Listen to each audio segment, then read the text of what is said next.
Piles operation করলে cancer পরবর্তীতে cancer হয়, এরকম একটা ভুল ধারণা প্রচলিত আছে। আসলে ব্যাপারটা এরকম না।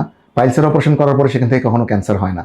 যেটা হয় অনেক রোগীর ক্ষেত্রে সেটা হচ্ছে যে পাইলস তো রক্ত, পায়খানা রাস্তাতে রক্ত গেলে তখন মানুষ মনে করে যে পাইলস হয়েছে, তখন তারা ডাক্তারের কাছে আসে। এখন অনেক রোগীর ক্ষেত্রে যেটা হয় যে যে জায়গা থেকে পাইলসটা শুরু হয় তার উপরে ভিতরের দিকে একটা রেকটাল ক্যান্সার থাকে, সেটার প্রেশারের কারণেই এই পাইলসের শিরাগুলো ফুলে উঠে ব্লিডিং হয়। তো যে কারণে রোগী তখন ইনিশিয়ালি প্রথম দিকে মনে করে যে না, এটা মনে হয় নর্মাল পাইলসের জন্য ব্লিডিং হচ্ছে। অনেক সময় ফার্মেসি থেকে ওষুধ নিয়ে খায় বা লোকাল ডক্টর থেকে ওষুধ নিয়ে খায়। পরবর্তীতে হয়তো কোনো একজন চিকিৎসকের কাছে আসে।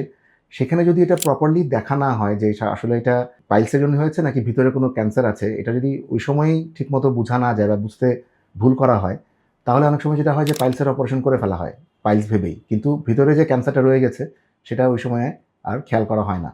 তার পরবর্তীতে যেটা হয় যে তখন পেশেন্টের অপারেশন করার পরেও পেশেন্টের দেখা যায় যে সমাধান হচ্ছে না। তখন টেস্ট করে দেখা যায় যে আসলে ভিতরে ক্যান্সার আছে। তো এইজন্য পেশেন্ট অনেক সময় মনে করে যে পাইলস অপারেশন করেছি তারপরে ক্যান্সার হয়েছে। ব্যাপারটা আসলে এটা না। ক্যান্সার আগে থেকেই ছিল। সেটার প্রেজেন্টেশনই ছিল পাইলসটা, পায়খানা রাস্তায় রক্ত যাওয়াটা। সেটারই ট্রিটমেন্টটা ঠিকমতো না হওয়ার কারণে এই সমস্যাগুলো হয়। তো মেসেজটা হচ্ছে এটা যে যদি পায়খানা রাস্তা দিয়ে এরকম ব্লিডিং হয়, তাহলে অবশ্যই সেটা একজন ভালো কোলোরেক্টাল সার্জনকে দিয়ে ইভালুয়েট করাইতে হবে যে আসলে এটা কি শুধুমাত্র পাইলসের জন্য ব্লিডিং নাকি সাথে তার ভিতরে অন্য কোনো ক্যান্সারের কারণে এই জিনিসটা হচ্ছে। ধন্যবাদ।